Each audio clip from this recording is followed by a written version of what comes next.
Bonjour Mickaël et merci d'avoir accepté l'interview. On est très content Salut. avec Marie qui est pour une fois dans la même pièce que moi d'avoir une interview.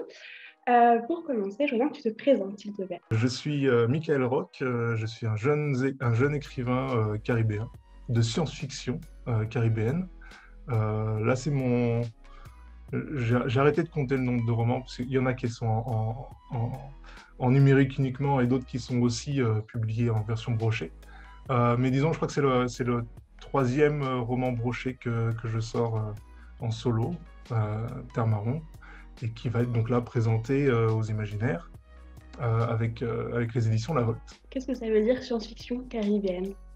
Qu'est-ce que ça veut dire la science-fiction caribéenne? C'est imaginer le futur des Antilles, en fait, tout simplement. C'est quelque chose qui manquait terriblement à la littérature antillaise. C'est un terrain sur lequel très peu d'auteurs et d'autrices se sont aventurés. Et donc, il y avait un gouffre de pensée. Il y avait un gouffre d'imagination à remplir et à guérir, en fait, tout simplement. Et comment tu t'y prends pour combler ce gouffre? Alors, ça veut dire que tu préfères quoi? L'histoire, la culture? Qu'est-ce qu'on reprend pour... Comment je m'y prends? Mm. En faisant des rebonds, euh, en faisant des... Comment on appelle ça là, quand on lance un caillou sur l'eau, là, que ça fait Les des ricochets? ricochets? Ouais, Mm. exactement. Des ricochets avec ce qui a été produit auparavant et là où les auteurs et tous les penseurs et penseuses de la Caraïbe se sont aventurés, quelles sont les traces qu'ils ont tracées dans cette jungle littéraire. Et à partir de là, eh ben, essayer de projeter l'idée un petit peu plus loin, notamment donc, vers le futur. Qu'est-ce qu'on devient? Qu'est-ce qu'on fait de ce qu'on est, de, de cette... euh, de cette identité multiple qui agit sur le territoire de la Caraïbe et comment on se démène avec ça. Voilà, comment est-ce qu'on s'en sort et comment on peut atteindre nos idéaux de société avec tout ce background, en fait, tout simplement. Et comment est-ce qu'on distingue déjà, est-ce qu'il y a une distinction entre la science-fiction caribéenne et l'afrofuturisme? Alors, la distinction, ça va être juste que l'afrofuturisme, c'est un terme chapeau, en Mm. fait, un terme chapiteau qui englobe différents mouvements afrofuturistes, qui ne sont pas forcément afrofuturistes. Mais comme l'anticipation est à la science-fiction, une science-fiction qui n'est finalement que très peu axée sur la science, qui porte plus des idées sociopolitiques. Et donc, du coup, dans un futur très proche et très facilement préhensible. La science-fiction caribéenne est à l'afrofuturisme, en fait, la vision d'un futur afrocentré, mais avec les spécificités caribéennes qui sont liées à cette multiculturalité du territoire et même cette transculturalité. C'est un mot un peu plus compréhensible d'un premier point de vue, mais on appelle ça de la créolisation, en fait, tout simplement. Ouais, est-ce que tu veux rebondir sur la langue à ce Ouais, je moment-là? voudrais rebondir sur la langue parce que donc là on en parle donc cette ta dernière sortie vient de La Volte qui est sortie là en début d'année et mine de rien il y a une première frontière arrivée à passer quand on envisage ce bouquin-là, c'est celle de la Ouais, langue.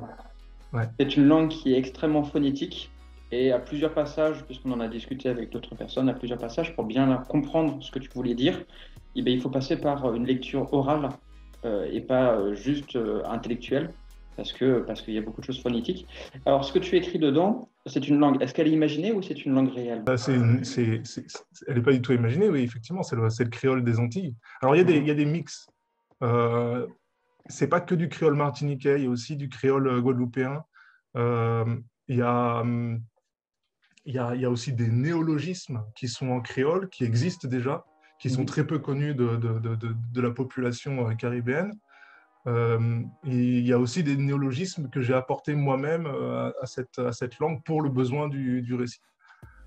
Donc, non, c'est pas du tout imaginé, c'est vraiment sourcé. Et effectivement, alors tu dis phonétique, mais le vrai terme, ce serait oral. C'est une langue orale avant tout, le créole. Elle a très peu été écrite.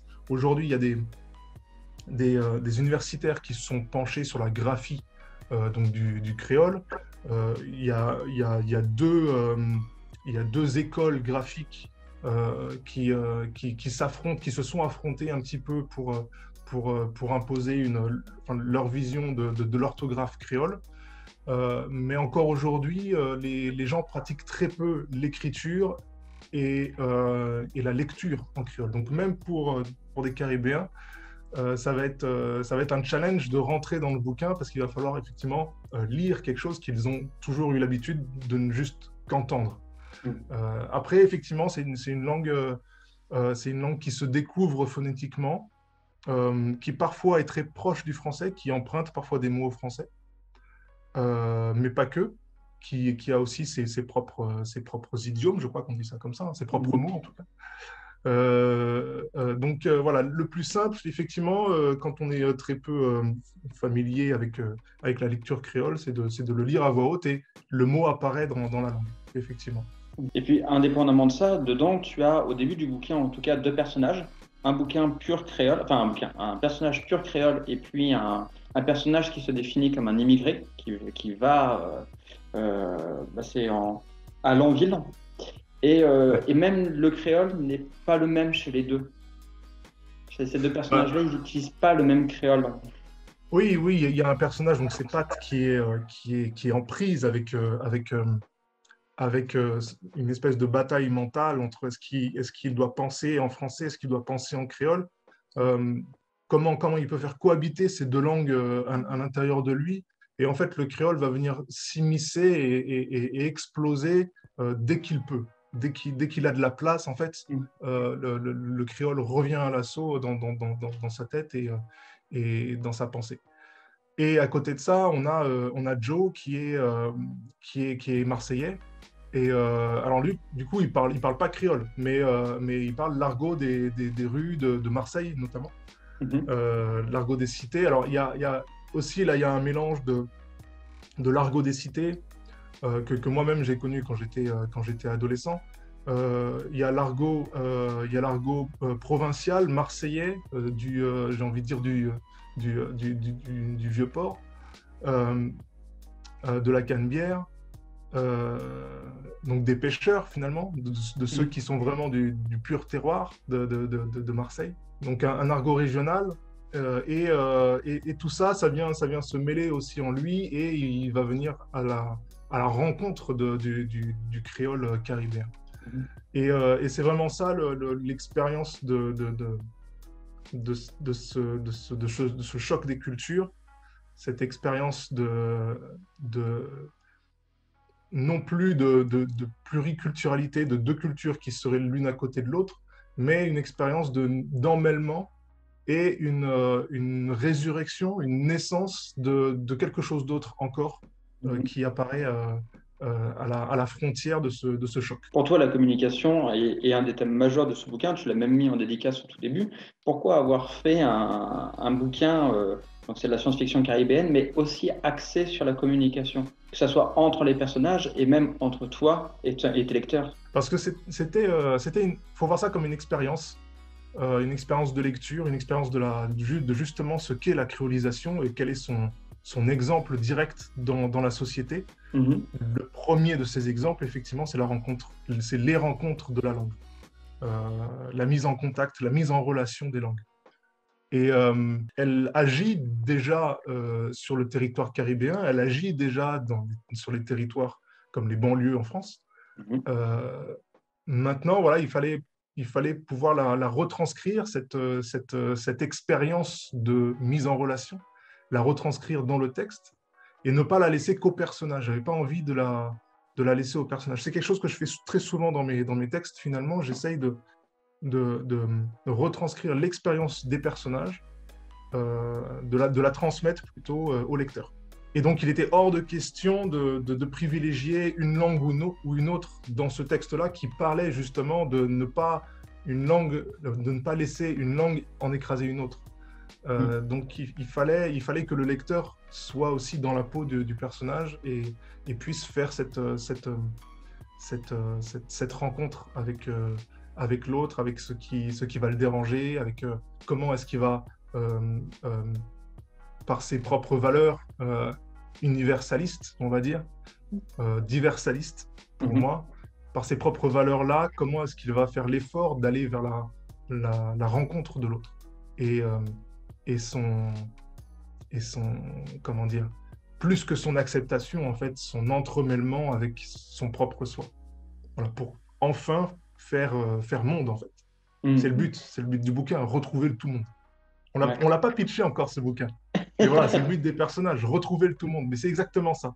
Comment, avec la langue, on en arrive à faire monde avec les autres. Que ça soit l'évolution des personnages ou que ça soit l'allégorie du bouquin, on y retrouve effectivement ça, où dans un premier temps, il y a, comme je disais, une frontière qui est celle du langage utilisé, où quelqu'un qui n'est pas créole se retrouve face à quelque chose qu'il ne comprend pas. Et puis, au fur et à mesure des pages, puisque tu as une construction de chapitre qui est vraiment très particulière, tu sautes d'un personnage à l'autre et tu sautes de ce que pensent les personnages et pas forcément de ce que font les personnages.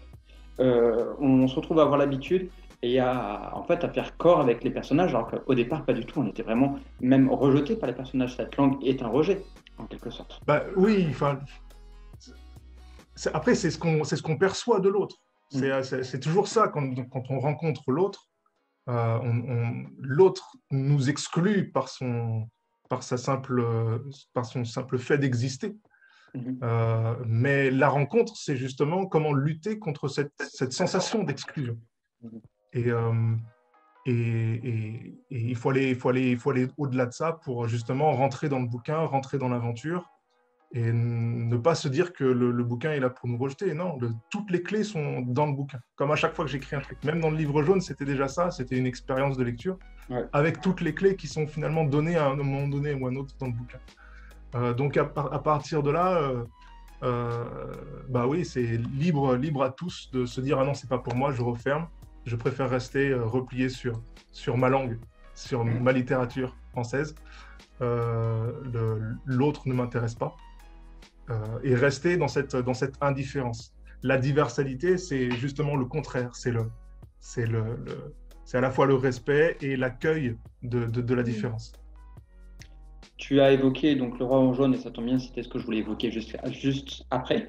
Le Roi en jaune, c'est ton précédent bouquin, donc ton deuxième bouquin broché qui est sorti. Le premier était Moi, Peter Pan. Ouais. Le Roi en jaune, c'était le livre jaune. Le livre en jaune, excuse-moi. Ouais. C'est une référence au Roi en jaune de Chandler. Ouais. C'est une expérience littéraire de pirate, ou de naufragé en tout cas, et de personnes qui se perdent lui-même pour pouvoir se retrouver. C'est extrêmement éloigné de l'afrofuturisme et de la science-fiction caribéenne. Pourquoi ce virage? Eh ben, pas tant que ça, figure-toi. Alors, c'est éloigné parce qu'effectivement, avec donc, ce que j'ai produit chez Mu, les textes de Moi, Peter Pan et du livre jaune sont des textes oniriques. C'est un univers féerique. On est sur un conte féerique en premier, puis sur un drame féerique avec le second. Mais si tu regardes bien, au-delà de ces bouquins qui ne mettent en avant finalement principalement que le style lié à la voix du personnage, donc Peter pour le premier et puis ce pirate dont on taira le nom pour le second. Au-delà de ça, eh ben, ça reste quand même des voyages science-fictifs dans le sens où on va à chaque fois derrière une étoile. Moi, Peter Pan, il va au pays imaginaire qui est, je le rappelle, la deuxième étoile. Il faut prendre le chemin de la deuxième étoile à droite, hein, et puis tout droit jusqu'au matin. Donc, on est dans l'espace. Et le livre jaune, c'est pareil. On ne sait pas trop si on est dans une autre dimension ou si on est sur une étoile éloignée. Mais en tout cas, on a dans notre horizon Aldébaran, les Iades, etc. Et puis voilà, on est dans cette cosmogonie que Chambers a livré à Lovecraft. Et Lovecraft est ce roi des êtres qui viennent d'on ne sait pas où, de l'espace, de quelques recoins de l'espace. Donc on est encore dans ce rapport à l'espace.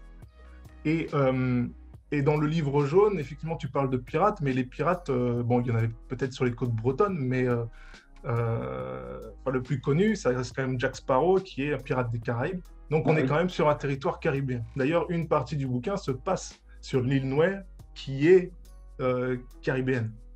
D'accord. C'est l'île Noire en créole, l'île Noire. Ok. Donc, on est quelque part dans la Caraïbe. Et sur ces brefs chapitres qui parlent de cette île, je ne sais pas si tu te souviens, mais on a déjà ce prémisse de la société du tout monde, où tout le monde est mêlé. Il n'y a pas que des pirates. Non. Il y a aussi des nègres marrons, justement. Il y a aussi il y a toute une tripotée de personnes, de sociétés, qui font société sur cette île-là.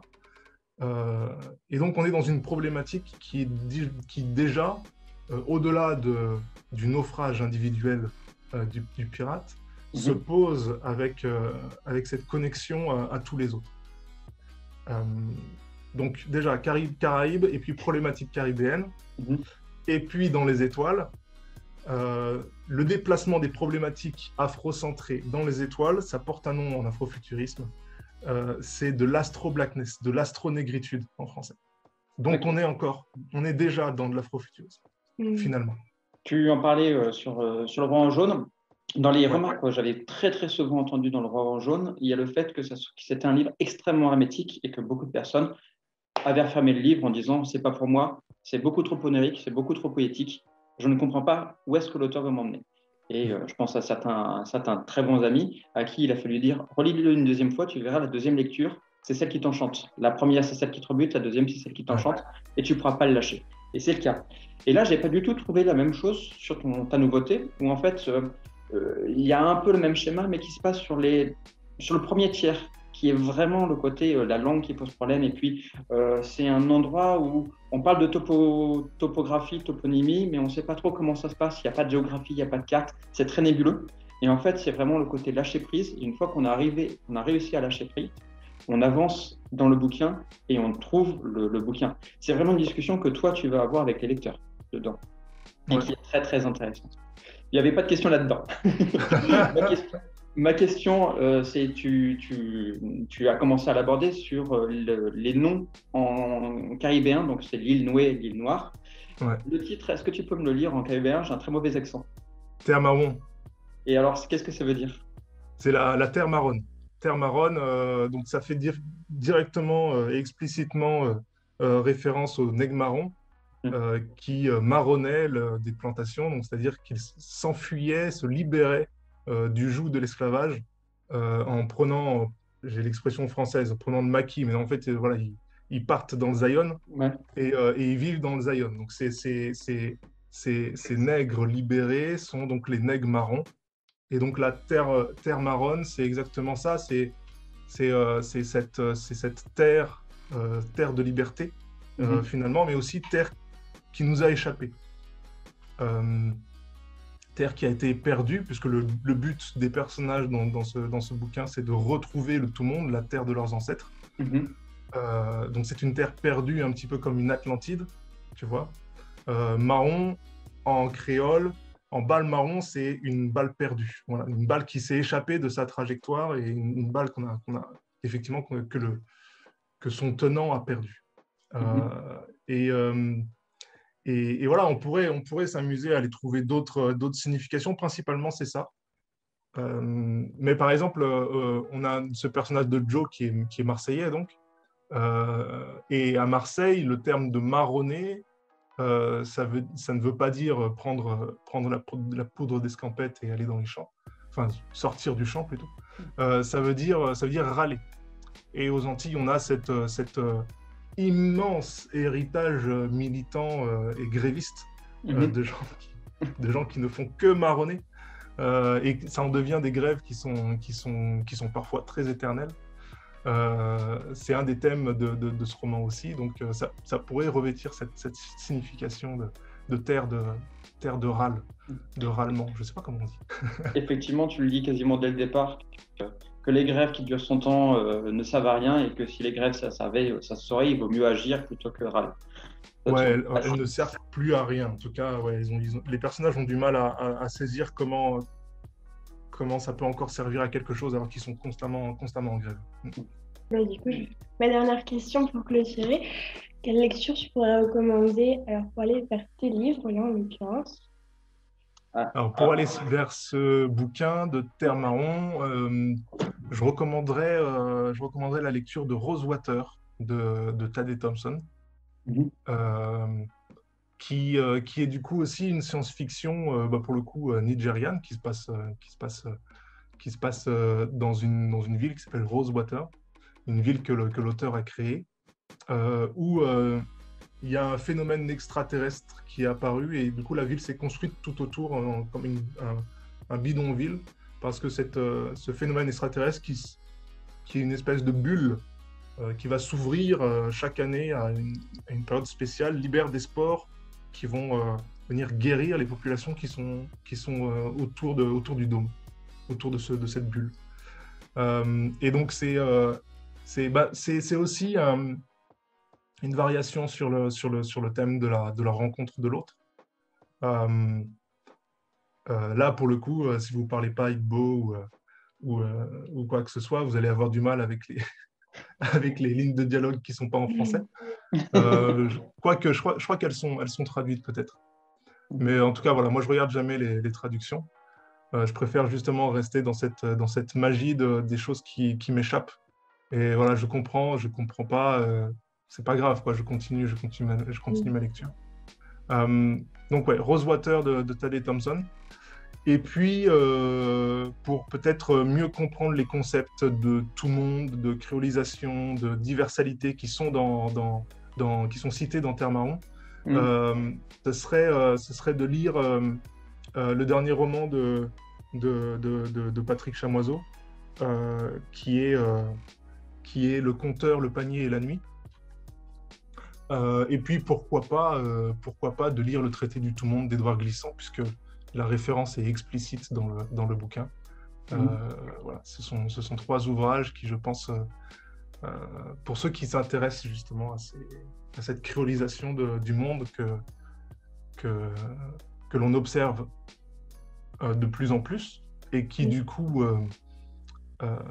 crée des zones de repli sur soi, des zones qui sont réfractaires justement à cette créolisation, de plus en plus extrême. Ben voilà, allez lire ces bouquins, c'est très cool. Donc là, tu viens de citer 3 bouquins pour arriver à bien comprendre un petit peu tous les tenants et les aboutissements des idées du tien. Est-ce que tu aurais 3 autres bouquins à recommander? Ce sont ceux qui t'ont fait rêver dernièrement. Là, je vais répondre par un joker à cette question. Non, je vais en citer un. C'est un recueil de nouvelles qui s'appelle Haïti Noir et qui est un recueil de nouvelles donc aux éditions Asphalt.